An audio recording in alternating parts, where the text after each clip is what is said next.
All right, and we're back here on Couch Coach Live. Another Wednesday night under the lights here on Couch Coach Live. What's going on, Maui? What's up, man? Hey, man. Same here, man. What's good? Same here, man. Another day, another Right, opportunity. We here. right.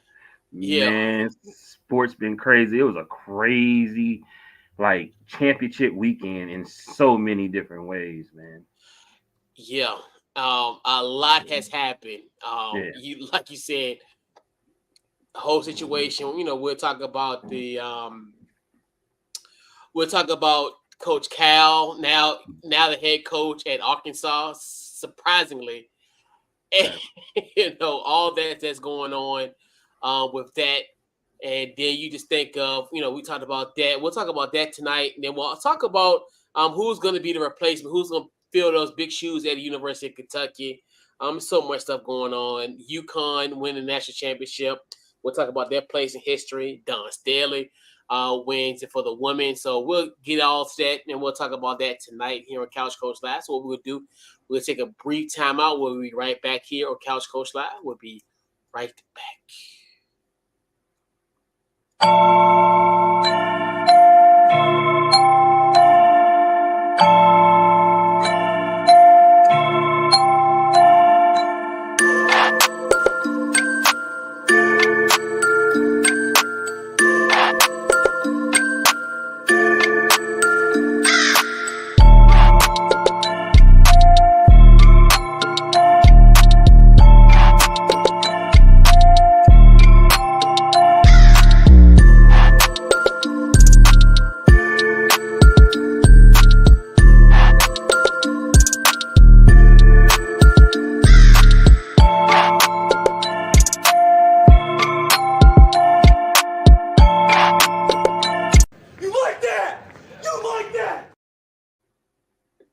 All right, and we're back here on Couch Coach Live. Definitely huge shout out to I got Big Kirko. So we're back at it again here on Couch Coach Live. This week's Couch Coach Live is powered by SeatGeek. Head over to SeatGeek.com. Use the promo code CouchCoach to get yourself $20 off your first purchase using SeatGeek. Obviously now, like we talked about it before we went on air, the weather has changed. It's spring out here. We all going outside, as young folks would say. So why not head over to SeatGeek? You go into a concert, going baseball games, going any type of sporting events, concerts, you name it.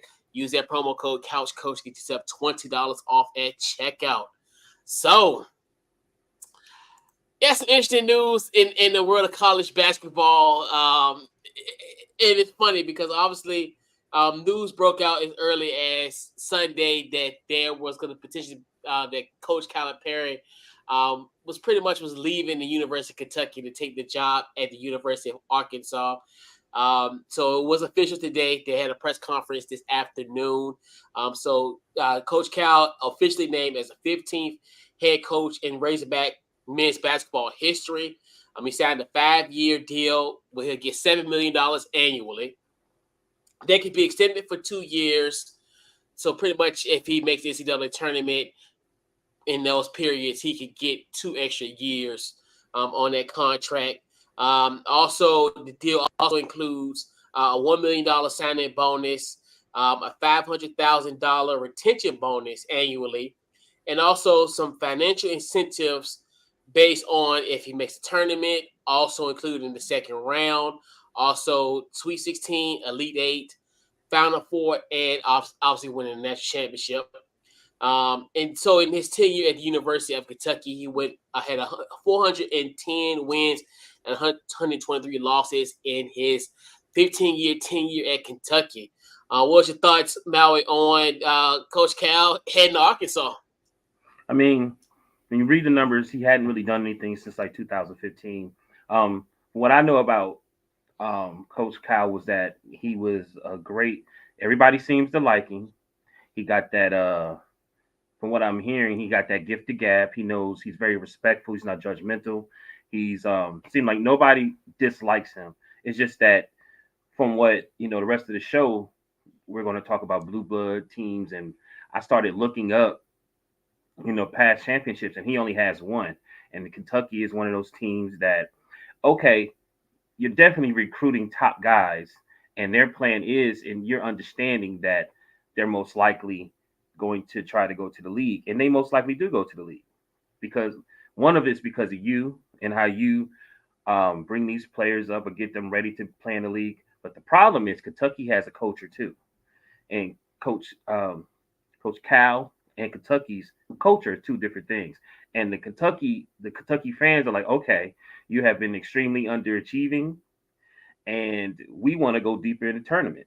And it's just, I think he had something over other teams at the time when it was popular, but like now it's just not working out. When you're losing to Oakland and San Diego, was it San Diego State?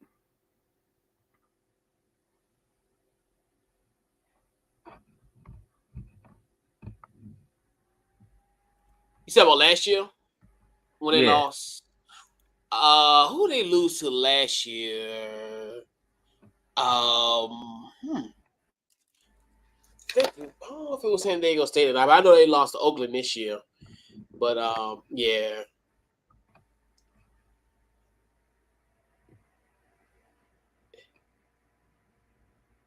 Okay. So okay. Yeah, I'm not sure who they lost to last year. I know they lost in the no, first no, round though. we lost in the first, second round. But bottom line is Kentucky is, and it's a lot. It's not just Kentucky too. So I also, you know, I think when you're in negotiation, what a lot of people don't understand, like for them to fire him, they would have had to pay him $33 million plus they would have had to hire somebody, and they most likely had to. That's a lot. That's like probably almost like 50 or $45 million. So he left. I would like to know behind the scenes how did they work that out? Because for him to just leave 33 million on the table, I don't know. But Arkansas seemed like they've had some success, and he's just going to have to redo how he does things. Whereas I think they're, I think what is it, 5 million in NIL money or something like that. What for Kentucky or just with huh? with Arkansas, didn't he? It's like he had NIL money. He's going to have NIL money to play with. Oh Which yeah. Yeah, oh, yeah, for sure.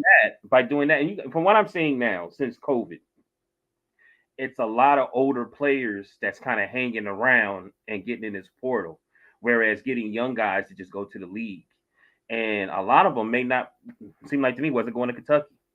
You know what I mean? They're going to places that's going to use them and give them, excuse me, most likely what they want.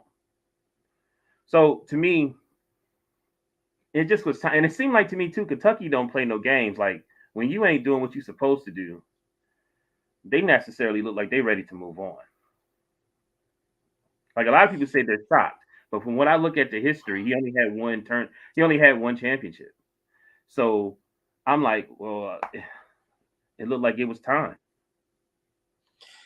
Yeah, I will. At first, I was shocked initially. I think Mm-hmm. when the news came out on Sunday, I was just like, this is kind of I thought it was fake because I'm like, okay, Coach Cal going to Arkansas, like this sounds. I mean, even though it's that out the realm of possibility. Right. I think it just to me, I think it was a smart move of Coach Cal because I Right. think ultimately, it's funny how this whole coaching carousel happened. It's almost eerily similar to what Coach Cal did because when you think about it, Andy Enfield, the former USC coach, goes to Southern Methodist University. That leaves a wide open that's coach vacancy for USC, and then obviously Eric Musselman, the Right. former coach at Arkansas, goes to USC. Now you Right. feel that void there, and I think it's just one of those where I think he knew the writing was on the wall with this Mm-hmm. with Kentucky and think to himself, hey, this might be my best exit strategy. And plus, he stays within the conference in the SEC, and he can compete with, and it's not like it be a drop off in a sense. And I like the move, and I think Arkansas, especially considering the fact you lose a guy like Eric Musselman, it's hard to replace somebody of his stature. So you Mm-hmm. get a guy that's I think that can fill that void potentially. And I know people say, well, in his 15 years, he had like the number one recruiting class, and I mean he's had so many great opportunities to win a championship. I know you mentioned 2015. That should have been the year they should have won. They were undefeated, and then they ran into a tank, no pun intended, and Frank Kaminsky. So Mm-hmm. it's that year, and then obviously you think about the team, that team at Memphis in '08 when they lost to Kansas. So he's been there, and it's just one of those where I wonder how it will all translate in Arkansas, where Right. and Arkansas is now becoming Arkansas has always been a historical place because obviously 30 years ago they won a national championship with Nolan Mm-hmm. Richardson. So and now it started to emerge to be a basketball power. I think I don't know, it was it either I don't know if it may have been maybe 2021 or 22 or all these years run together at this point. But Arkansas has made like an Elite Eight run Mm-hmm. with Eric Musselman. So now you think to yourself, and it's at a point where it would have been it was hard enough to replace Eric Musselman. But I think you getting a guy like a Coach Cal, I think that's great. I think it's a to me it's an upgrade in a Right. sense. And like you said, and Arkansas will always get those prime recruits, and he'll still be able to recruit. He'll still Mm-hmm. have the best players, and they'll still have the best access to stuff. And you can be within that division. So I mean, within that conference in the SEC. So Right. I'm just curious how that's all gonna play out. And But I think I love it, Arkansas though. I think that a lot of those Kentucky guys that he recruited, I think they're. I mean, let me ask you: do you think some of those legendary players that went to the league that you look at as Kentucky guys, do you think that they would help him recruit? Oh, for sure. Okay. Because to me, I think if you see and now you look at it, you think, okay, it used to be like a position group. It used to be like the lead guard. Like, okay, Right. you had, but I mean, you think about we had Derrick Rose, you had John Wall, Eric Right. Bledsoe. So you're like, okay, if I'm a point guard, I really want to go here because I can see them. But now you look at anybody, you look at any position, you look at even like what he's done with SGA, who could potentially be the MVP of this league potentially this year. Right. Devin Booker, Carl Anthony Towns. I mean, hell, we can even go back and talk about Marcus Camby. Right. Like if we Like really want to UMass. sit there and Yeah. really, really talk about, yeah. So it's like he has had he has had that type of success, and I think if you're a guy that's yearning to go to the NBA, you're gonna he's still gonna be that guy because Right. I mean, when you think about this All-Star teams these last few years, half of those guys are from Kentucky. Mm-hmm. And yeah, it would definitely be a sales pitch Right. because especially now with everything that's going on, like with the NIL stuff, Right. he could, and we got like overtime elite. I know we get ready to get rid of the Ignite in the Right. G League, but hey, I could sell you on the fact of even if because a lot of people probably looking for the NIL money, but I'm like, look, Yeah. I can get you to a point where you can get a $300 million contract by the time you're 24, 25. Like I Mm. could get you, look at what I've done with SGA. Right. Look what I've done with Booker. Look what I've done with De'Aaron Fox. Like just a litany of guys that went to Right. the University of Kentucky. Oh, for Right. sure. And I Yeah. seen something today too. They were saying something about, and I don't understand. Maybe I met it. He was saying something about his coaching staff and how he was going to need some new coaching staff, and Arkansas was willing to put a lot of money up so he could really build a staff. And it was like a lot of stuff. It was almost like Kentucky really wasn't trying to support him anymore, and some of the things. It was something. You know how it is. You get to looking up stuff, and people Yeah. were putting those little 2 cent in. I don't know if it's true, but all I looked at it as, okay, you got 33 million, or you know what I'm saying? That's like, why don't y'all let me go and don't pay me this 33 million or something? You know what I mean? Like, because it almost Yeah. looked like he might have wanted to leave himself anyway.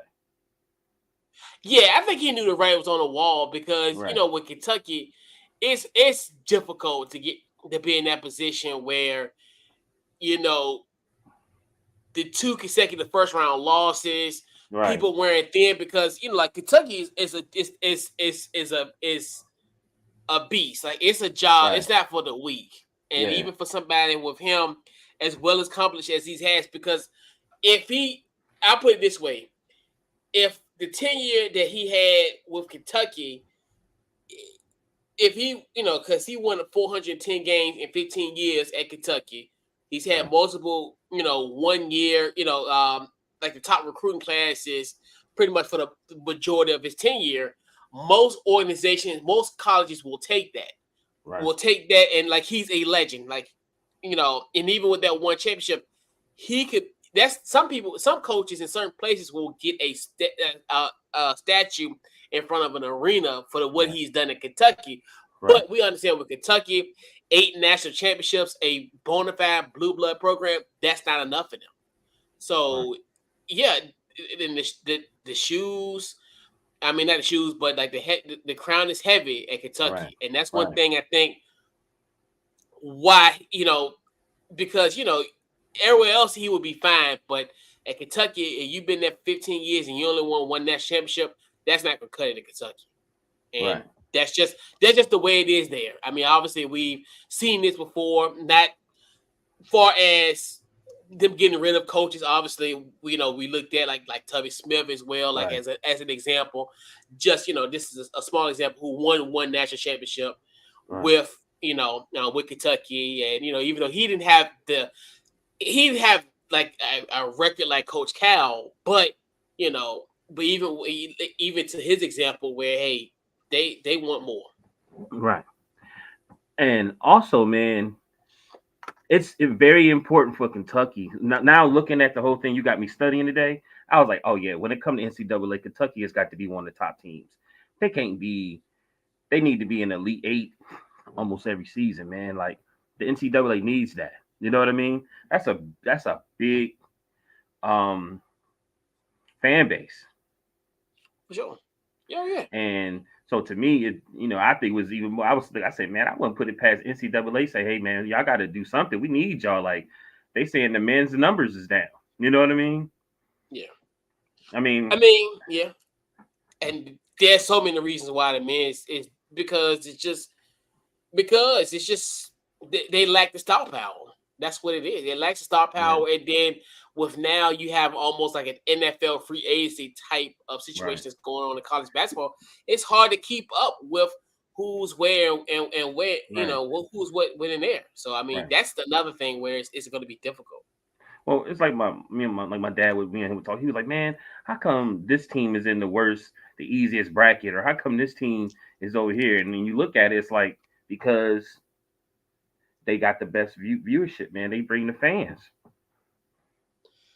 Yeah, and that's one thing too, where it's just and it's just yeah, and like so most of it like it's geographical, like and plus who the top seeds pick kind of Right, which region they want to be in. So right, like you look at like Purdue, they wanted to be where they were, and then I think like Carolina they were in the West, so they was in L.A. right, So who was in Boston? I think UConn was in Boston. I think, but I think this here or there. But yeah, I mean, yeah, that's all like the politics of it. Like, I mean, and it makes sense because if I'm number one seed, I'm gonna kind of pick at least which region I want to be in. As right. far as because if I know I can bring people at this certain area, the following weekend potentially. So yeah. Mm-hmm. Yeah. So now the biggest question about this whole situation: who's going to be able to fill those big shoes at the University of Kentucky? It's a laundry list of guys I think that could potentially become the new head coach at Kentucky. I got long shots. I got guys that make somewhat sense, but it's kind of one of those things where with this type of situation now, you know, this is a rarity where, like we talked about, last week, even though prior to last week, we knew, Musselman was going to take the job at USC. So we knew Arkansas was going to be a potential team that was going to have opening. But now, fast forward to this week, we have the University of Kentucky, a bona fide blue blood, a job opportunity that does not come around, like in this case, 15 years. This is the first time this job has been open for 15 years. So, who, in your opinion, is going to be who do you have as replacing Coach Calipari at Kentucky? Okay, so I got a few, and I got and I got the two I think should do it. But from what I heard, some people said Dan Hurley, and that's you know they would say, that's gonna be a lot. And then I heard, let me see, Scott Drew, and that's only a $4 million buyout. Some people said that before Cal, they asked Billy Donovan to do it. What did you think? You think he would take it? I think he should. He's somebody I looked at as well that potentially take that job. Okay. So the actual two, Nate Oakes, Alabama, right? But I Yeah. really think it should be Bruce Pearl. I think that's the real issue with Kentucky. The way they set up was with Cal. The only thing I can really think of is that he was preparing players for the NBA. But if I actually was a big blue blood college coach, college organization, I would want a guy that would submerge into my team and to the organization and really practice that playing like like college basketball. Like Coach Kyle, easier than me, he could be an NBA coach. You know what I mean? Like Rick Pitino, like an NBA coach. That's a college coach. Bruce Pearl is different. I feel like he embraces to being a college coach. You know what I'm saying? And I Yeah. feel like he's done well with Auburn. Actually, Auburn's been doing a little bit better than Kentucky probably the last few years. So I think Bruce Pearl should be the coach. Okay. Yeah, I looked at that. There's a few. Like I think the obvious ones. I think if it's one of the things. If money wasn't an object, if Mm-hmm. it's something where hey, if we can buy out, I think the odds on favor would be Nate Oates. Mm-hmm. Obviously, he just led his Alabama team to a Final Four.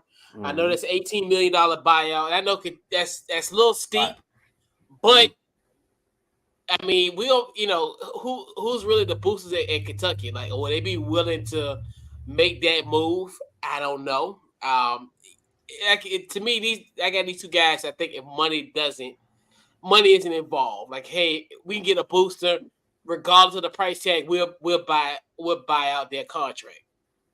So I look at Nate Oates, obviously the Alabama make it to the Final Four. Tommy Lloyd, the coach at University of Arizona, Mm-hmm. 3 years, 88 wins, 20 losses. Mm-hmm. He's young, and I think that's one too. I think if you want to look for that young component, he's Mm-hmm. 49 years old. Right. So if he can be at Kentucky for 15 years, he'd be just shy of 65 years old. So you think to yourself, okay, we can have another, and that's kind of have another young Coach Cal in the sense, Mm-hmm. So, and you look at the success of Arizona, they've been to the Sweet 16, I think twice in his 3 year tenure at Arizona. So I think that'll be a good deal. And that's another one where you have to. He's a $12 million buyout. So Right. those are the money don't matter. I think somewhat far fetched, maybe Billy Donovan. I think Billy Donovan I think he would be a good coach at Kentucky, because who knows what his future gonna be with Chicago, and you Mm-hmm. just don't know because you see the fact the way how the NBA is, and if you're especially like them, they literally in the same spot that they were last year. There really isn't like any forward moving pieces with this team, so it's kind of one of those where could he, because this season could potentially be over as early as next Wednesday in the Right. playing tournament. So you never know how that's gonna play out. So I look at that as a possibility. I think Bruce Pearl's like the long shot as well. I think he would kind of mimic what Coach Cal. I wouldn't say mimic, but I think he would bring that type of excitement. I think he'd be someone that if you are looking for somebody that's gonna be like raw, he would be that person to kind of take that energy that obviously that he had at Tennessee and then also at Auburn and then transfer over to Kentucky. Mm-hmm. Um, Scott Drew is kind of a long shot. I think he's another one that's young as well. And the thing about it, and I know, and I've even was reading stuff, and they were saying, well, they thinking that it's going to be difficult for him to potentially move his family. And I'm thinking to myself, yeah, I think sometimes when people write that, sometimes people don't understand the magnitude of this job opportunity. I think this job opportunity would make a guy like a Scott Drew uproot his family from Waco, Texas to Lexington, Kentucky. It's Kentucky. It's the University of Kentucky. Right. This is a job that does not open. It doesn't open, and that's the thing where this is where this job may not come in. We talking about some of these guys that on this list. this job opportunity may not even exist in their entire lifetime again, potentially. Right. This like when you have a team like Kentucky and that's so rich in basketball history, and any coach that is even willing to take the interview or take the phone call, it's going to be serious, and it's going to be some stuff that so.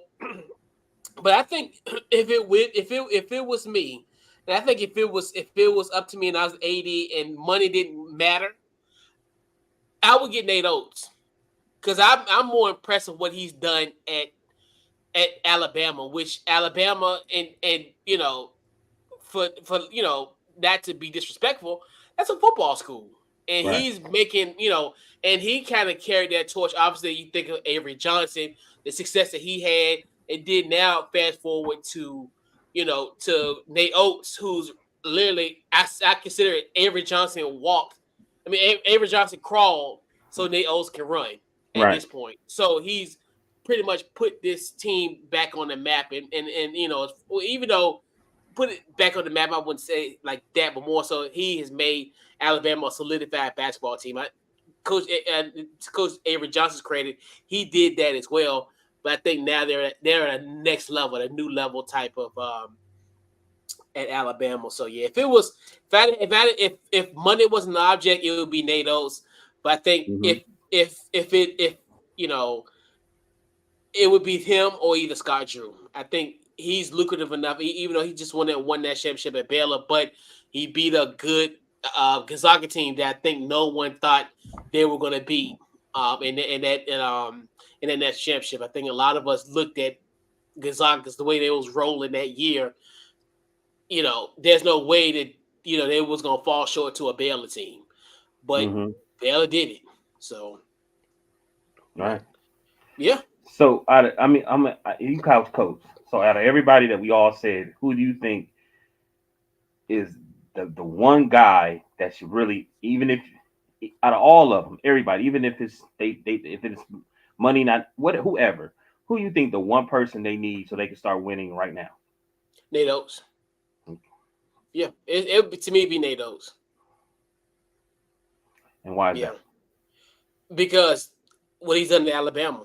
Right. It's what he's Like I done. said, Okay. I mean, even think of last year, they were number one. I think they were number one seed last year, Right. They were. and and then you look at what he has done, and just development of his players. Mm-hmm. Yeah, I mean, he like I said, he turned what many of us, and they still are a football school.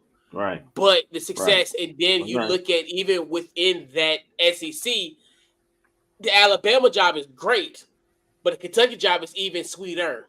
So Right. it's like this is to me, it would be a sizable upgrade for him and what he can do at Alabama. Because if he can do this at Alabama, you considering the fact that all the shine and spotlight is on the football team. So you look Right. at if he can be in a predicament where he's at a predominantly a football school and can do what he does on the basketball end, it would be. If I'm Right. like, I'm with you. and if I'm and I'm with them, and I'm getting a if I'm like I said, if I'm the AD, I'm getting a boost together. We're gonna have a nice dinner. Mm-hmm. How we gonna come up with $18 million to pry him out of Tuscaloosa? Let's we're gonna have a plan. If it was up to me, I know we gotta move on, but do you think we that fundraise. bothered? Do you think that bothered the college, the alumni, and the fans of Kentucky that they had basically the culture was players was only coming there because they knew they were leaving early? Think that bothered them? I think the only thing that bothered them was not getting a national championship. I think at this point, I don't think they would have honestly cared how Coach Calipari would have done it. They Mm-hmm. wanted to win. They wanted to win championships. Right. Like if he had guys, I don't hate to say this out loud, but if he had a bunch of kids that was having NCAA violations, this, that, and the third, they ain't gonna care because they won that national championship. Right. Because that's what they're accustomed to. It's almost Right. and I don't want to compare them to like I don't even want to really compare them like to the Cowboys and it, but That like 92 when Cowboy, it yeah, comes yeah. to the, well, no, I think it's just more so. I think it's more the sense of there's always a heightened expectation, Right. and to think that, and rightfully so, because have always have had championship, like at least on paper, championship level type of players, Right. as you can tell, even as they translate to the league. But yeah, I think they're just more upset because he's been here for 50. They probably think that this is literally, as from a fan perspective, they probably think that it's a waste considering the fact that 15 years, you got zero. I mean, so especially with all the talent that you've had, and even with that team, you had what Anthony Davis, Anthony Kid Gildress, Darius Miller. You had some guys on that team, so it's just I get it from their perspective because they are. That's how they are. That's just the standard, man. Kentucky, and the same Right. thing go for all the blue bloods, like Carolina, the same way. When it comes to winning championships, if you ain't doing much, you out the door. So I know a lot of people even calling for Hubert Davis, and I'm thinking to myself, you're crazy. You're absolutely crazy. They want to try to get rid of him already. He just began. Right. And some people, I swear, like if he lose a game, hell, when they lost to NC State in the ACC tournament, they was ready to get rid of him. Then I'm like, yo, we get ready to get a number one seed anyway, so When they tighten up. hired him, they was ready to get rid of him. Yeah, Are for you sure. serious? They was ready. Yeah, and then luckily, because you think about it, because that year he didn't make the year he didn't make the turn. Well, no, he made the Final Four his first year. Yeah, he made the Final Four his first year. They made the national championship and lost to Kansas. Then the following year, last year, they didn't make the tournament. But I'm telling you, if he didn't have that Final Four run in 2022, in his Yeah. first year, they would have tried to get rid of Hugh for sure, Right. and let him not have let him have another bad year. They will him out. But that's how it is. Right. Yeah, I What have mean you it's done for me unfortunate. lately? Oh yeah, and that's even worse. It's bad enough that some teams are doing this when they don't have that type of pedigree. Right. Some teams are doing this without that pedigree, but Kentucky, I understand it because 8 national championships. That's what they do, fairly or not. You know. That's why they a blue But yeah, blood. Hey, and we didn't even for talk about sure. UCLA, and they ain't won nothing in a long time. Yeah, he was, and then They just won this year. I thought about Mick Cronin. Yeah. Low key about him potentially taking the job because I think he understands what it takes, but I think he needs some time at UCLA to kind of turn it around before we can even consider a guy Right. like a Mick Cronin. But yeah, yeah, and like you said, that's yeah, and even with them, they really haven't. As far as they've had some great recruits, but and they still but not like Kentucky, where you seeing guys from the league and everybody, at UCLA, but you ain't seeing like you do at Kentucky, where they got number one recruiting class compared to UCLA, where they just have like they don't have the flash like Kentucky, where okay, if I got number one recruiting class, I'm expecting to win that championship. According to these polls, blogs, this and third, we have the best recruiting class. So hence that's like, okay, once we get everything together, then we should, we should be winning championships. We got guys that always are lottery picks.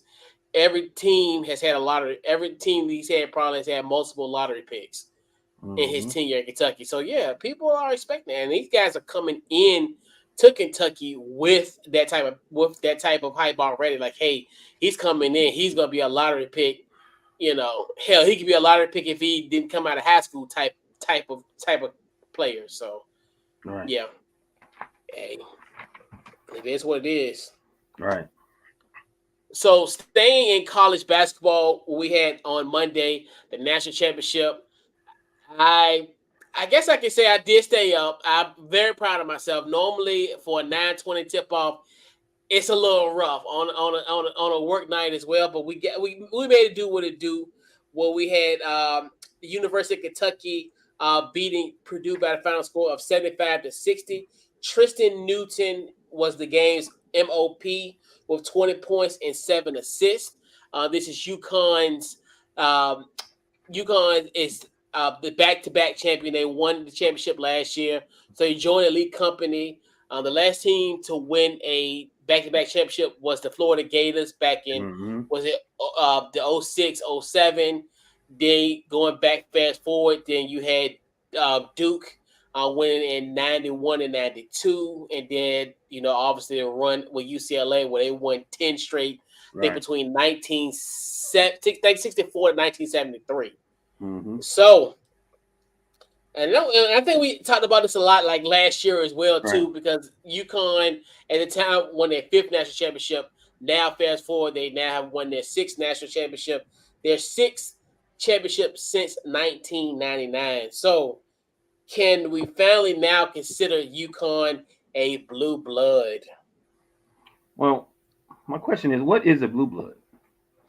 Just a blue blood, a team. When we think about a blue blood, a team that has a storied tradition, rich with championships, an historic type of team. Mm-hmm. Like we think about UCLA. When we talk about they won 10 national championships Right. in a total of 11. Right. You look at University of Kentucky that we talked about eight of them. UConn was Right. six. We Right. also consider UNC North Carolina was six. Duke Duke has 5. five. Right. So we look at those type of teams where Blue Bloods to me is just like the ultimate brand name and the Yeah. golden standard in basketball. The golden standard, but more so Right. we call it Blue Blood. But yeah, so Mars, a team that has a tradition, Right. B like national championships, Right. and just a winning pedigree. That's why I look at it from a yeah. So since you gave me the meaning, I'm going to say yes.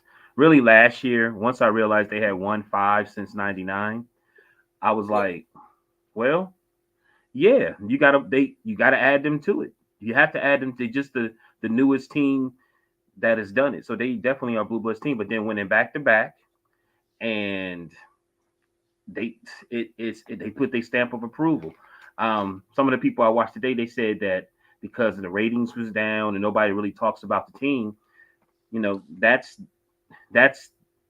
NCAA's fault and that's UConn. But you can't take away that they won a. They've been winning. They done won 5 championships. I mean 6 championships since '99. Like you can't do that. You can't do that. You got to give it to them. You know what I mean? And the ratings was down Sunday because it was WrestleMania. I ain't even gonna lie to you. I watched the second half of the game. Like you Yeah. know what I mean? So, but I'm giving it to them. I appreciate you putting this up there because I didn't know. Like for instance, we were talking earlier. We were talking about Kentucky. And I'm looking at UCLA, all those years that they won championships, and they haven't won a championship since '95. Yeah. Like, what's going on? It's UCLA. Like that. It's it has changed, and that's where it's been like that. I mean, it has fallen. I mean, yeah, Right. It's like somebody need to you need to get that situated and straight. Cause I was like, so that was yeah. the '95. Was that the year the Twins played? Which twins? It probably wasn't in then. What's their last Because name? I know that team they had like Titus Edney. No, I wasn't. It wasn't then. I can't Yeah, remember because their they last had name. Titus Edney. I forgot who else they had on that team. Ed O'Bannon. I think Ed O'Bannon was on that team. Okay. Um, yeah, I think I don't know if I think Ed they O'Bannon had was on that team too. twins. But anyway, like I was Yeah, looking at that, I was like, so I just because the people that I was watching was disrespecting UConn. Like yo, like how can you? They just won back to back. Duke won back to back, and Duke really didn't yeah, win anything until Coach K got there. yeah. So if they're blue blood, then and I guess what you're trying to say is blue bloods teams are very popular, and I guess that's what you're trying to say. You're trying to say UConn is not that much, even if they went to a popular team. They're like the Denver Nuggets. Well, it's more like when you think about it, when you think about like from an NBA sense, okay, Right, historical type teams. When you think about the right, Lakers, the Celtics, right, the Bulls, and then even right, sometimes like the Warriors, like are they? right, Because obviously the NBA, that's where right, when I think about like the blue blood from, like I said, the right, historical right. standpoint, the championships, the pedigree, all that. So yeah, that's what it really boils down to in the college game. I think they are though. I'm giving them a thumbs up. Yeah. Yeah, I mean, I think at this point, yeah, you have to. I mean, you Hmm. just look at what they've done, and now you're looking at it where they've won. I talked about this last year too. They've won in so many different eras. They won. I think about it, 1999. I think you think about that's like the traditional how college used to be. Hmm. When we romanticize college basketball, how it Right. used to be. You look at like '04. You start seeing that kind of boom of like guys kind of like leaving. Like that was like the beginning of the one and dones. You had like obviously in the previous year, Carmelo Anthony wins the championship for Syracuse, and he does that one and done. He kind of, when you think about it from that standpoint, the emphasis of that. And then you're looking at even in 2014 when they won. That's another one where I think that's was kind of like Coach Cal's prime, and at Kentucky where the one and done was prominent. Where and even with Coach K, because Coach K won was with a one and done type of squad, and I think because they won in 2015. So you Hmm. look at it's right around that time, and that's when Coach Cal had essentially, he had Karl Anthony Towns, he had Devin Booker, in that time where he literally his whole starting lineup were freshmen. Like, as far Hmm. as when it came to almost like a fab type of environment. Hmm. And then even now you're looking at winning a championship now in 2023 and 2024, especially in the age of now with the transfer portal and the NIL. I think winning championship now are going to be a whole lot harder Hmm. because of the fact where because now the formula before the transfer portal and all that was okay. Most time teams who are good are usually senior laden. They got great guard play, teams that have been together for 3 to 4 years. You're not going to have a unit being together in this whole entire in this totality, but hell, 1 year at this point. But we always look at those teams like you know that has great guard play together for 3 to 4 years. They kind of built something from freshman sophomore year. Now they're seniors, and now they're going against their.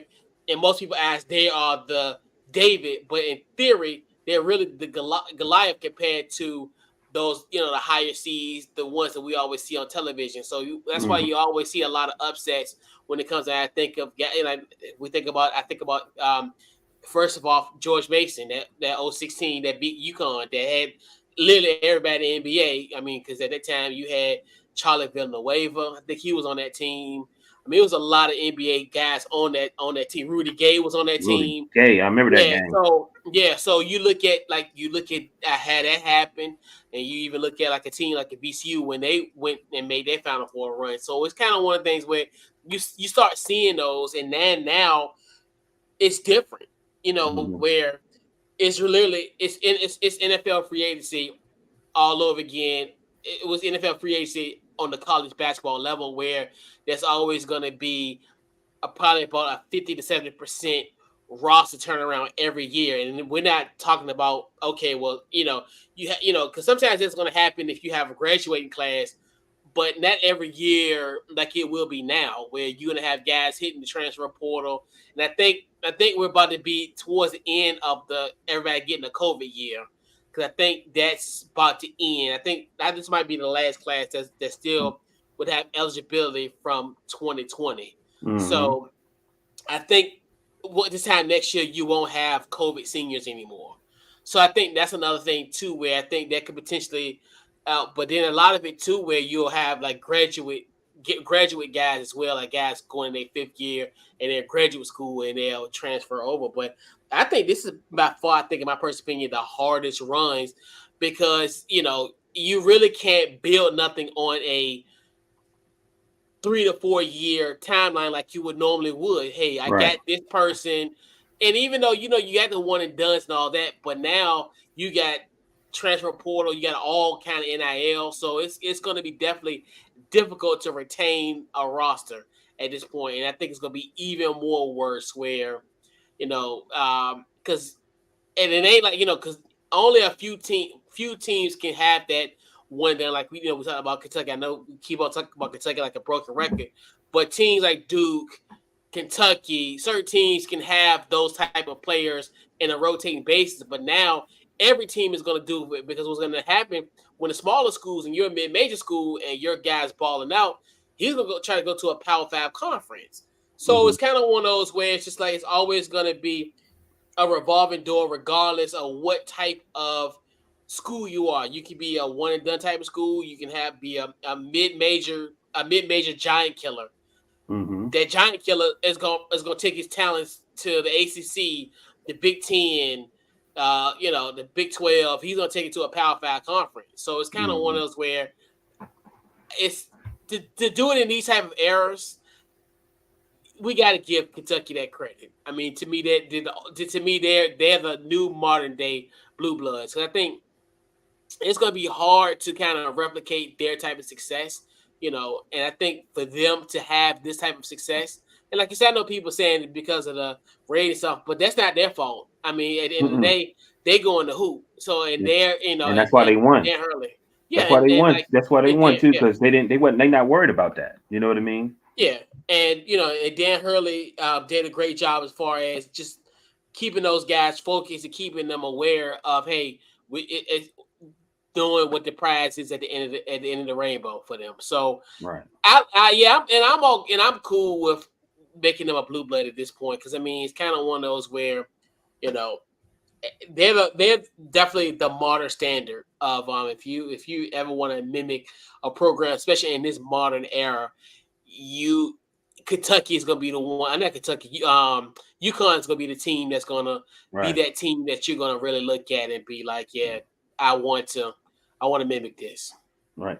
I think a lot of players that's where they want to go. I think if they're let's just say if they play for an off team, I don't want to say no name, but they're not one of those blue bloods, and they get to play. Their team may lose in the tournament, maybe Elite Eight, maybe Sweet 16, but they did so well that they get into the portal, and then one of those blue bloods teams say, "Hey, yeah, we want you to come here." You know what I mean? That Mhm. opens the door for wherever they came from for whoever was on the bench. If I was a coach, I said, "Man, look, I'm gonna don't worry, you're going to get a chance to play because he's most likely going to transfer and get into the portal. He's already let me know that he's going to play well, and understand what I'm saying. I think Cal would do that anyway. I think he would he's going to keep the same formula where this guy may not go to the league, but he may say I'm gonna jump in the portal or like you know what I'm saying. He want Yeah, to weigh his options, and basically. I think that's it from a fan standpoint. It's bad but but at the same time with a lot of other things it's great because it brings a lot of attention to it like it does it take to me it takes the player and says hey man you really need to pay attention to your career and if it ain't working out for you here make a decision but whatever decision you make you know what I'm saying you got to live with it you know what I'm Yeah. saying Hmm. and to me that's exactly how it is when you get to the pros. Like it may come to a point where the NBA want to give you this contract, but overseas they want to give you this. You know what I mean?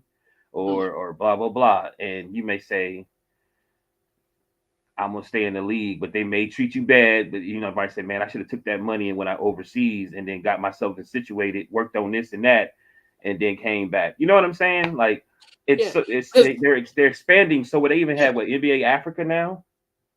yeah. Yeah, and and the coach that came into your house at 17 years old, buttoning up your mom and dad, he can leave Right, at the stroke of midnight. right, I can leave too, so I right, like it. I mean, hey, I'm at a point. This whole transporter, I get it, and right. plus, like you said, it gives you better opportunities. Like it's I gotta look out for me first type of mentality, and rightfully so because that's the thing. You gotta put yourself in the position, and it's like everything. That's like I hate when people make this argument about like not competing, but it's just like but it's okay for their peers that's not in college can go from job to job because okay, I need to make this money because I have bills to pay. Versus when it comes to the players, and I understand, yes, there is a certain situation where it like is to get out of hand. Of course, I think all of it is going to get out of hand. But I mean, it is what it is. I mean, if your coach can leave, just like with Coach Cal, like if he can leave to go to Arkansas, why can't I follow him in Arkansas or go somewhere else? Right. Because I mean, No, go ahead, Coach. I'm my bad. Yeah, and I know, and I've heard people say, well, you don't go to school for the coach, you go for the player. I mean, you go for the school. I'm like, no, you're wilding. The coach comes to my house. Right. He's trying to meet use his ink pen and sign up a letter of intent to go to his school.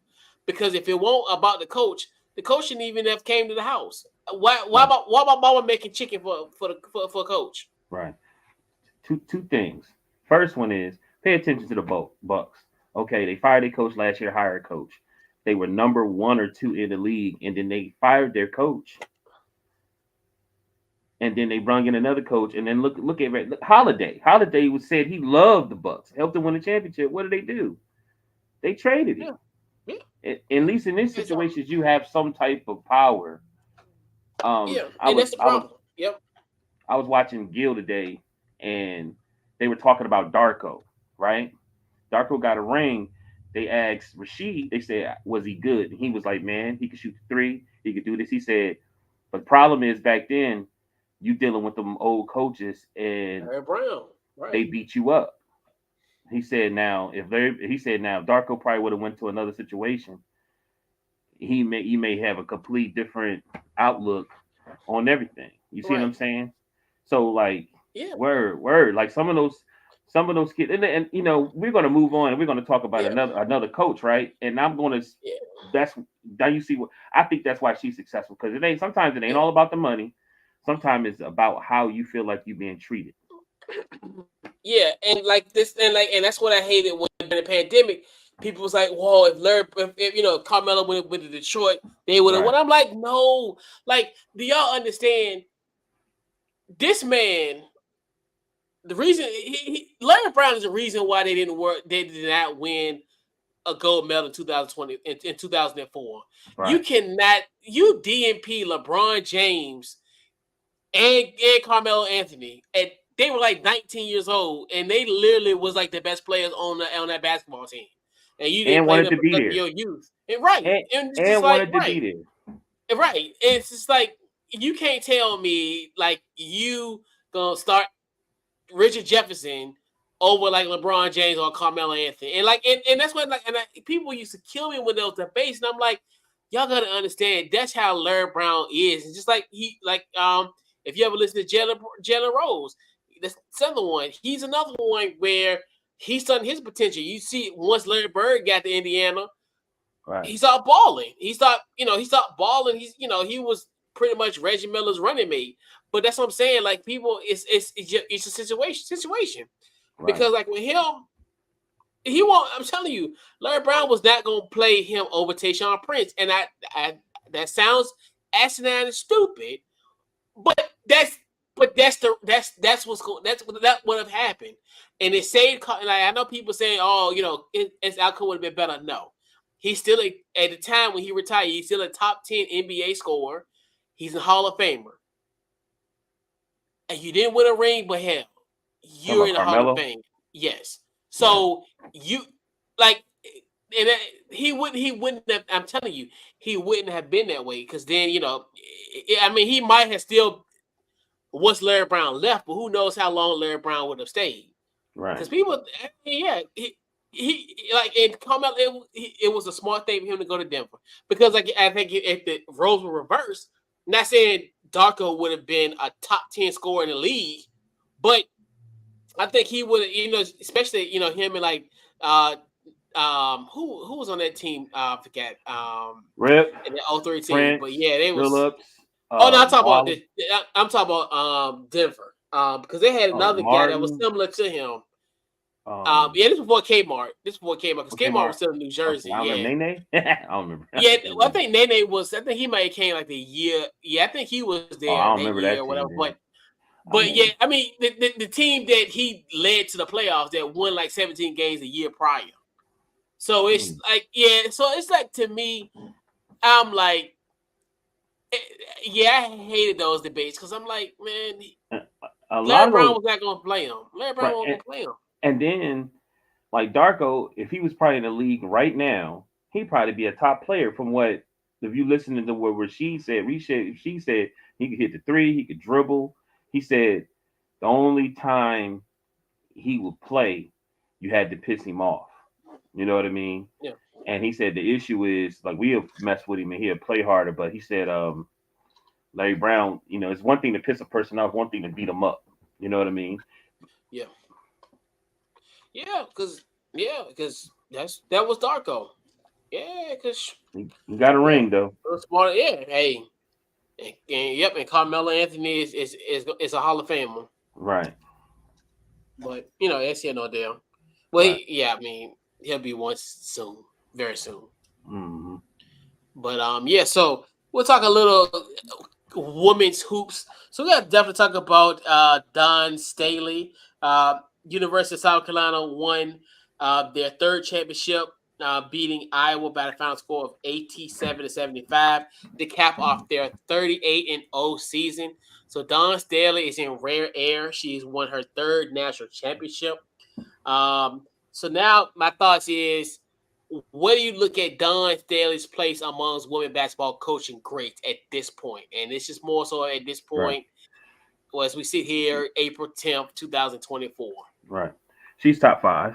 Okay. She's got three. Like right now, for this era, like she's the coach. You know what I mean? Of all coaches, she is the coach. South Carolina has been dominant, especially the last 3 years. So, she's the coach. I'm not going, there if you're talking about the players, you've got to start talking about her, especially losing all those players last year, and then to get all these new players, and everybody was in there. It show you her staff and her like they're working. They went undefeated Yeah. and won the title. Like, and it's her second time doing it, right? Yeah. Mm-hmm. Oh, you just you know what I Yeah. mean? Like, she's the face of it. Like, you can't just say those players' names.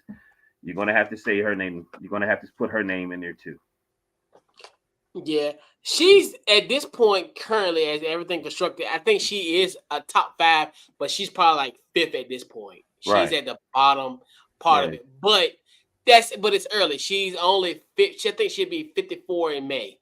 So she's at a great pace to out, because I think she can literally vault up for because how I kind of got it. I look at it, obviously I think my number one is probably Gino Auriemma. I think Right. him Yeah. win 11 national championship. Right. I do say Tara Vanderveer because obviously she has the most wins, so she's Right. there. I look at obviously the late great Pat Summitt. She won 8 at Tennessee.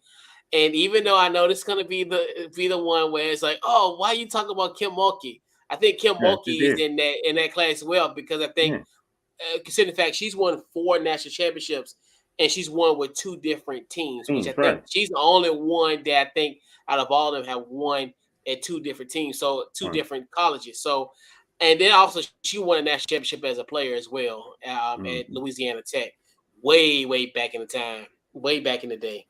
But yeah, she's there, and like and obviously she's at a clip, and I think she'll be amongst like Gino, Pat, and Tara as well at this point, because if she's on a trajectory, like I said, she'll be 54 in May. If she coaches another about if she's we'll put almost like a Gino or an MA. So if she coaches for another 16 years, she'll be 70. So you would think, even probably, just give the benefit of the doubt, if she still stays at South Carolina, she could potentially win. She probably would maybe be at the 10 plus mark potentially, and if she stays on for another like 16, 17 years at just continue to coach. So she's at 5 now, but I think even if she wins Right. next year, she might vote up past Kim Mulkey, I think, in my personal. So she could Man. be fourth potentially. But I still think that I still look at Kim Mulkey's records Right. a little bit more impressive than Dunn at the moment. Right. But the thing about it is, I think she could definitely surpass her next year if she gets her fourth championship. So I look at that, and then even the fact, and she goes to that category because I think she helped build South Carolina. South Carolina, I think people fail to realize, like before she got that job, South Carolina really wasn't, because we think about Tennessee. Tennessee was reigning Right. supreme in the SEC at the time, and then you look Right. at what she's doing currently there, and then I think she has like 612 wins so far. So I think she could literally be on that Tara Vanderveer's trajectory because I think because she just retired, so and she's 70. I think she'll be 73 this year. So if Dawn at 54 can coach as long as Pat Vanderveer, she got 20 some plus years potentially. Right. So she could definitely get to 1,200 wins potentially. Because I think with Tara retiring, I think Gino's going to end up ultimately going to be the highest winning coach. I think she's at 12, 16. He's like at 12, 13. So Mm-hmm. obviously he'll get that before Thanksgiving at Right. this point. So he'll be the all-time winningest coach by Thanksgiving. So and who knows his future going forward because he just turned 70 Right. a few weeks ago. So it's kind of one of those where I definitely think she can get there. I think if she coaches, as long as them, if she, I say if she can coach another 15 and potentially 20 more years, she could literally be the greatest coach, greatest women's coach of all time if she at her trajectory. Um, Absolutely, for sure. Man, in the next 10 years, I could see her getting 6 championships. Like, Potentially. I mean, because they have to stay there. First of all, the players got to stay there a little bit. They can hit the transfer portal, but I think people want to play for her. I think some of them girls want to Sure. play for her.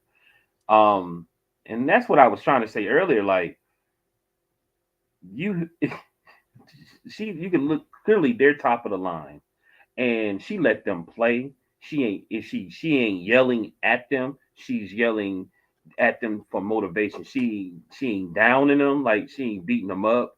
Like a lot of times I was watching her, she was just sitting down and let them figure it out. You know what I'm saying? Um, Yeah. and then even when it seemed like the refs was working against them, she still was able to keep those girls locked in and like. And then no offense, like she when it comes to female professional basketball, man, she should really be the face because like if you just go back and just for WNBA, she played for Virginia, like all her stats is crazy. You know what I mean? Like, man, she deserved it, man. It's nothing but blessings, be like I was just sitting there and I was looking up everything. I was like, the way women's that's crazy. I was like, wow, yeah, because I'm looking at Kim and like you said, Kim is a little bit older, and I'm looking at her and I see something different between the two. You know Oh, what I mean? absolutely. I de- She can't. and She gives a damn about her players. She cares about her players. and I word and it's more about us than me. Oh yeah. You feel me? And I Oh and yeah. Yeah. because oh whatever, this couch goes live. Like I believe Kim is the reason why LSU lost because Angel Miss Reese looked extremely fatigued. And the whole time, like, okay, as a coach, you got to protect your player, especially your star player. And I don't understand why it wasn't a timeout. Like it was a point where Reese wasn't even running down when they playing offense. She get the rebound, throw it up, everybody else down there, Yeah. and she ain't even making. I'm like, you got to do a timeout. Then you wonder why she fouled out. You know what I mean? Yeah. So I'm sorry, that's just me. So Yeah. Yeah. word. And I think to me, it's like the face of women's college basketball in a sense, like as far as from a coaching perspective. In my personal opinion, yeah, and she'll get there. And then I think, like I said, everybody wants to play for her, and then Right. you can even see the affection and love that she has for her opponents. I mean, you think about Right. like as far as like when LSU and South Carolina had their little brawl in the SEC championship game, Right. you could see her reaching out to Flage and talk to her, knowing hey, showing her love and showing her support, and she does that for everybody. I think that's the thing where people are willing to do it, and and then even you look at like Carmela Cardozo, where obviously she from Brazil, came here as a teenager, went to Right. Syracuse, then transferred to USC, but South Carolina. And you look at like how just how they surprised her with bring her family during the SC tournament, just stuff like that, and it's just like those type of moments. Yeah, and I think people are willing to play for Dawn Staley, and I think that's one thing too, where it's going to be like a long laundry list of people waiting to to play for her because and because she cares. I think that's one thing too. I think if if see your case, you have a 17-year-old daughter. And could you imagine if she played basketball and Don Staley came to your house and just had how you would feel, just her comforting energy, and you would be more inclined to have your Mm-hmm. daughter, you know, go to Charles, South Carolina because she knows she's in good hands with a woman like Don Staley. And I Mm-hmm. think everybody's going to have that type of feel. She can go into anybody's home and can give you that sense of my baby gonna be okay. Mm-hmm. And I think that's something where that's gonna propel her to that because like you said, once because she's already has developed that type of sense of making everyone feel welcome. Like she makes you feel like you're a person in the room. Right. Like she makes you feel like you're an important person. Where it's sometimes usually will feel the opposite way. You would have somebody like her would command the room, but more so in the sense she could command the room, but she'd also make you feel like you're just as important as her in that room. And that's something that, like you said, we I know like I said, when we talked about Kim Mulkey, we just really to talk about the accolades in sense, and we don't want to kind of cross that line as far as when it comes to how, what she, how she's handled certain situations, especially in the situation in the SEC championship game with all that. But Dawn Staley is she just has that presence, and it's just Right. something that you can't fake, you can't replicate. She's that it factor, and like you and you know, you can go to those environments where, like you said, you can win and be loved in the way Right. that you need to be loved Right. compared to, and and like and we the kind of coach that we talked about that's in that tier that we talked about it have we know, God rest her soul, and some we know she was tough. She was a tough coach, and we all know when it comes to coaching, regardless Right. of who or whatever level, use those guys. Those are the coaches that are successful. They're always a little bit of difficulty when it Right. comes to, most of them have a love hate relationship of it because obviously you even look at, and it's funny watching like Diane Taurasi and Sue Bird talk about Gino like on that broadcast, and it was Right. like, it was funny because it was like with Coach Oriemo, would he have Caitlin Clark shooting logo threes? He like, hell no. He was like, she could probably barely dribble.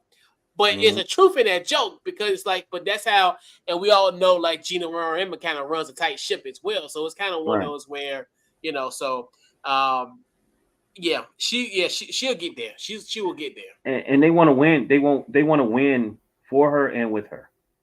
You know Yeah. what I'm saying?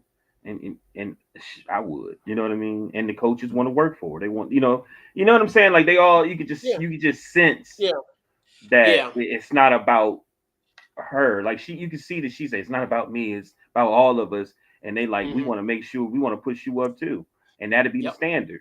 You know what I mean? That'd be a Yep. standard of coaches because we want our coach to be more like that. We don't want a robot, taking the whip. Yeah. It's really hard for you to do that nowadays with these young people because they're extremely emotional.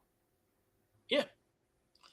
And that's the thing where you just look at it just from that standpoint of like how with with Coach Staley, like as far as and even I love the fact like you know during the Final Four, Aaliyah Boston was a part of ESPN coverage and her talking to Aaliyah Boston is and I almost felt like like Don Staley was like a proud parent.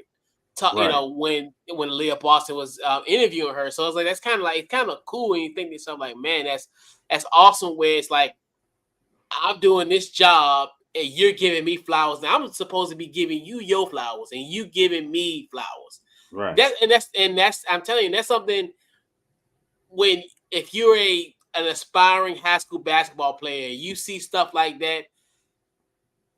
That's who you want. And like you said, and I say as a parent, if you have a teenage child, a teenage girl, you want your child, you want your baby to be to have Coach Daly around her.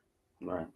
It's and you like I said earlier, you can't fake that funk. You can't fake what Don Staley's doing. You can't fake Mhm. that authenticity.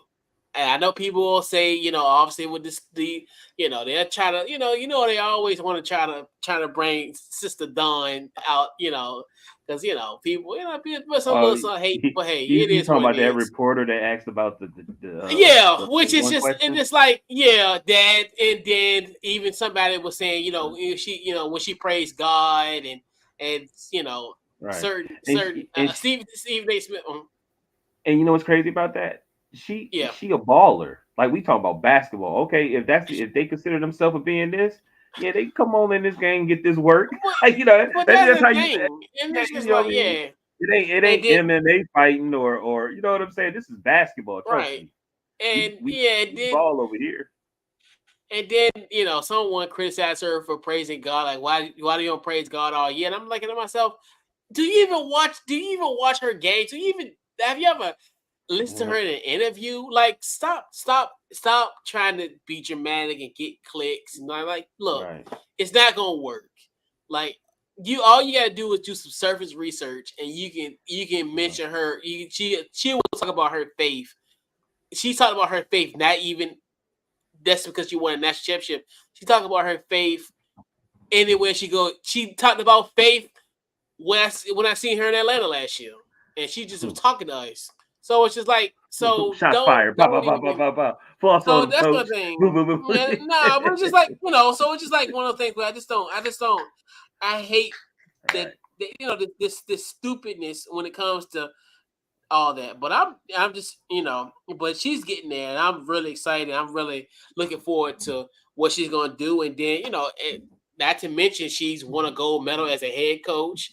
She's won one as a player, and then I'm assuming we're gonna get the gold again this year. We're gonna find out, boy. That's another one that's gonna add to her notch. I'm telling you, I'll be coming for Dawn. Dawn might win gold. You know what I'm saying? In Paris. So so he'll come for Dawn. Oui, baby. So yeah, so we'll put a bow on tonight's couch, Coach Lion. We'll go around the horn. Who gets your game ball this week? Well, my game ball is going to Miss Dawn Staley. She's the first Mhm. black coach in Division One to win three NCAA championships. So I'm giving it to her. She deserved it. Domination, like the last 3 years. I think her record is what is it, 106 or 109 and three. And yeah, crazy, right? you know, and Crazy. it's just like and And you let me say this too. I'm gonna give it to UConn too because I didn't watch the whole game, but all I heard I don't know any players on that UConn team. I know Edie, the center Yes, for Purdue, he. right? That's all I know. Yeah, You know what I mean? But when I watched what I saw, I was like, oh, they killing him. They killing him with the pick and roll. Like they knew exactly how to beat him, and I just was shaking my head. So I'm giving it both teams, but definitely giving the game ball to Staley. She deserves it. for sure. So I got two game balls this week because it's been kind of a little hectic this week. So Mm-hmm. and amidst of everything that was going on this weekend, we had a national championship. and women's, so much stuff going on in sports. And I probably want by far the biggest sports story in this area. I gotta give a game ball to man Harry Dalton the third, the Dinwiddie sensation quarterback. Man, he's been a start. He's a class 2025, so he's going to be signing with USC, the University of Southern California. So definitely huge shout out to him. And the accolades continue. So he'll be a third year starter at Dinwiddie coming up in the fall. But in his 2 years as a quarterback at Dinwiddie, he's amassed nearly 7,000 yards, 103 touchdowns, and the state championship. So definitely huge shout out to Harry Dalton the third out of Dinwiddie doing his thing. Get ready to go to USC in 2025. Congratulations, Dinwiddie. Yes, so definitely huge shout out to Harry Dalton the third. And definitely got to. And then obviously in the midst of all that, that was the weekend. I said I was going to shout him out at least on social media, but I guess it's the perfect platform to shout our guy out. But the final game ball is Tara Vanderveer. Obviously we know news broke that she has retired. Such a great career at Stanford. Like I said, we said about it earlier as far as when it came to women's college basketball, great coaches. Obviously, she's won. She's the all-time winningest coach when she retired at 1,216 wins. Let's see. She had an 81% winning percentage. She's a 3-time champion. She's had 27 Pac-12 regular season championships. Inducted to the 2011 Basketball Hall of Fame. 5-time coach of the year, obviously, and then she was the 1996 Olympic head coach when the Olympic Games were in Atlanta. So in Atlanta. So so definitely huge shout out to Tara Vanderveer, great career. Part of me is kind of selfish because I wanted her to at least stay for maybe a year or two because obviously now Stanford's in the ACC, so I wanted to kind of see would her dominance kind of reign in the ACC because she won the ACC championship. And all that type of stuff, and so sucks that she's leaving the game. I definitely was hoping that she was gonna at least, stay a little bit longer so she can see how she will be in the ACC, but did not happen. But definitely huge shout out to Coach Vanderveer. Yeah, word. Congrats, new chapter. Yes, indeed, and and whoever goes to Stanford, boy, they got some big shoes to fill. Man, man. Oh man. But hey, she created a standard. But so final thoughts and social media. What you got? Final thoughts, man. Great show. Get ready for these playoffs. Hey man, are they saying Giannis is out indefinitely? I did not check on that. I know he left yesterday with a non-contact injury, which it do look severe. And shout out to Dan, the Nazis. Lifting his brother up. Man, they said it was something with his calf, but I think it's his Achilles. It looked a little rough, like right. The Nazis was out there, you know what I'm saying? What? I mean, he had to get him. They was trying to put him in the game. He was like, "No, my brother." All right, my bad. No, he's like, nah. He's like, he went in the locker room with him. He's like, no, I'm a DNP again tonight. We gonna talk about that. My brother DNP. If Giannis DNP, I'm DNPing. So I ain't playing either. Why did you play? So where you at? I got to put your in the locker room. Right. Okay. My meal ticket gone. Hey, with the best Oprah Clark, Oprah Iverson or whatever, so Clark when they won when the Lakers won and they got their rings and they was showing everybody and they saw Giannis's his brother. He was like, because they was showing everybody was saying, congratulations, but he was like, ooh, where Giannis at? And he was like, that's crazy. He said He got a ring before Giannis. That's crazy. I mean, He that's said, what happened, dog. he said, They say the man, best for the last. he said, man, LeBron out here getting and making. He said, because the only reason that dude is even in the league is because of Giannis. But Yeah. great show, man. Get ready for these playoffs, these play-in tournaments, and yeah, man. Deshaun Morgan, Facebook, DT Morgan 78, Instagram. Yeah. But yeah. Yeah, man. So pretty much, once again, like I said, once again, another great show. So pretty much social media, Facebook, Twitter, Instagram, Couch Coach Live, YouTube, Couch Coach Live. The podcast available anywhere you get your podcast, Apple, Spotify, there. And also, if you a one-stop shop where you can pretty much check everything out, Couch Coach Live, just check out the website, couchcoachlive.com, where you can check out the podcast on there as well, and also our social feed is where on the website as well. So, yes, this has been this week's Couch Coach Live, man. We'll catch you guys next week, and we're out. Welcome.